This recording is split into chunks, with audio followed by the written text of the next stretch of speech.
Students, इस topic में हम डिसजॉइंट साइकिल्स पढ़ेंगे और उसकी प्रॉपर्टीज पढ़ेंगे, क्योंकि हमने पिछले लेक्चर में देख लिया था कि मल्टीप्लिकेशन कैसे होती है दो साइक्लिक परम्यूटेशंस की। मल्टीप्लिकेशन से यहाँ मतलब है f composition g and g composition f. Now we study disjoint cycle.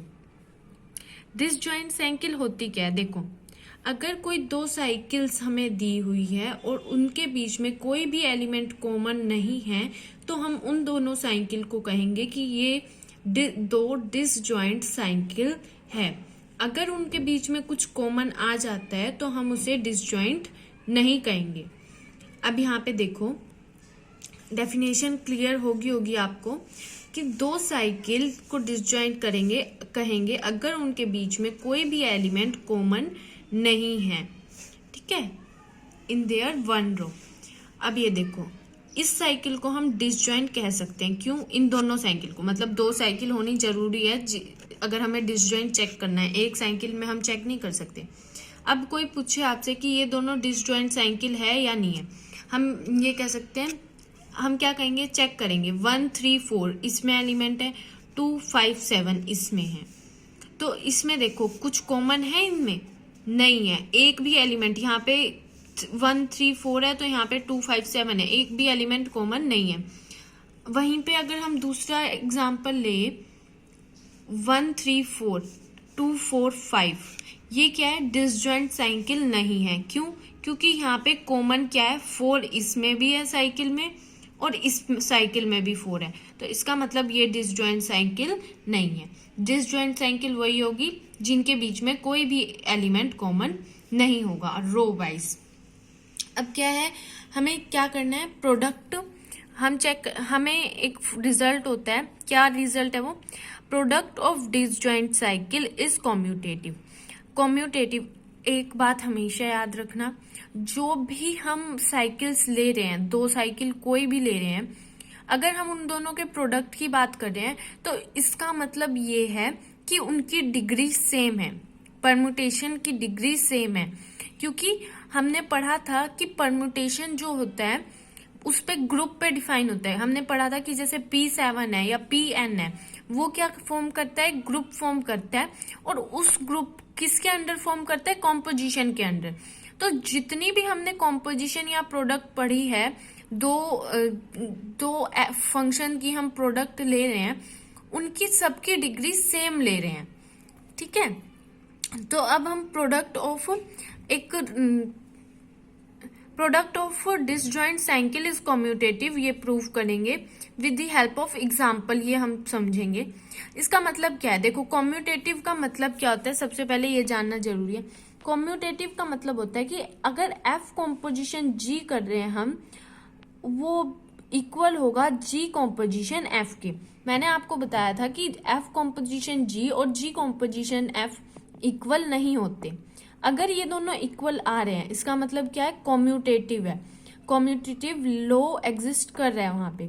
तो इसमें यही बोला जा रहा है, अगर दो डिसजॉइंट साइकिल्स हैं हमारे पास, मान लो ये एफ है, हमने ये दो यहाँ पे ली थी ना, दो डिसजॉइंट साइकिल 1 3 4 और 2 5 7।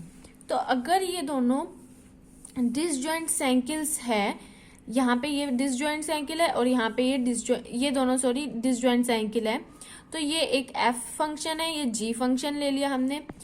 अगर एफ कॉम्पोजिशन जी निकाल लेंगे हम, या फिर जी कॉम्पोजिशन एफ निकाल लेंगे, वो दोनों क्या आएगा? इक्वल आएगा। इसीलिए हम क्या कह रहे हैं? कॉम्यूटेटिव होती है प्रोडक्ट ऑफ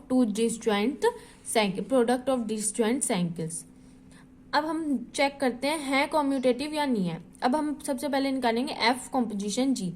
1 3 4 2 5 7, मैंने क्या कहा था? अगर एफ कॉम्पोजिशन जी निकालना है तो हम पीछे से जी से शुरू करेंगे और उसके बाद एफ पे देखते हैं। अब जी पे शुरू कर रहे हैं, 7 है तो इसका मतलब यहाँ पे 7 आ रहा है, तो इसका मतलब है कि परम्यूटेशन जो है उसकी डिग्री 7 है। मैंने यहाँ पे जो परम्यूटेशन लिया उसकी डिग्री 7 ली है। 7 यहाँ से 2 से शुरू करो, 2 किस पे जा रहा है? 5 पे। अब यहाँ पे देखो 5 किस पे जा रहा है? नहीं दिया हुआ 5, इसका मतलब 5 अपने आप पे जा रहा है, 5 अपने आप पे।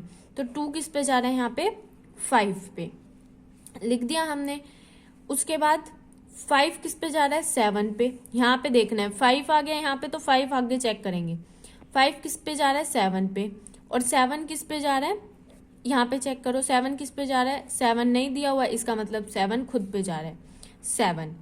उसके बाद 7 पे चेक करो, 7 किस पे जा रहा है, 2 पे। यहाँ पे 7 2 पे जा रहा है। और अब 2 किस पे जा रहा है, इसमें साइकिल में नहीं दिया हुआ, तो 2 किस पे जा रहा है, अपने आप पे 2 पे ही जा रहा है।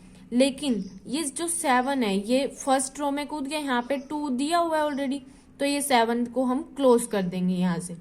उसके बाद अब नेक्स्ट देखेंगे। अभी यहाँ पे ध्यान से देखो 7 एलिमेंट्स हैं इसमें, मतलब साइकिल ये 3 लेंथ की साइकिल है, लेकिन परम्यूटेशन इसमें 7 है। तो अभी बहुत सारे एलिमेंट बच रहे हैं, 1 3 4 6 ये एलिमेंट्स बचे हुए हैं, सिर्फ हमने इतने एलिमेंट्स चेक किए हैं। तो 7 अगर परम्यूटेशन 7 अगर डिग्री है तो सब पे चेक करना है, 1 पे नहीं किया हमने चेक, तो 1 पे करेंगे। 1 किस पे जा रहा है, यहाँ पे 1 पे। और इस पे चेक करो 1 किस पे जा रहा है, 3 पे। तो 1 किस पे जा रहा है, 3 पे। तो हम लिख देंगे 1 और 3, यहाँ पे हमने लिख दिया 1 और 3। उसके बाद जो यहाँ पे आता है वो उस पे चेक करते हैं। अब 3 पे चेक करो, 3 यहाँ पे नहीं दिया हुआ, तो 3 किस पे जा रहा है, 3 पे। और उसके बाद क्या है, 3 किस पे जा रहा है, 3 पे। और 3 खुद आगे किस पे जा रहा है, 4 पे। 3 किस पे जा रहा है आगे, इधर देखो 3 किस पे जा रहा है, 4 पे। तो यहाँ पे 3 किस पे जा रहा है, 4 पे। तो 3 4 पे। यहाँ पे 4 किस पे जा रहा है, यहाँ पे चेक करो 4 है, यहाँ पे नहीं दिया हुआ, तो 4 किस पे जा रहा है, 4 पे।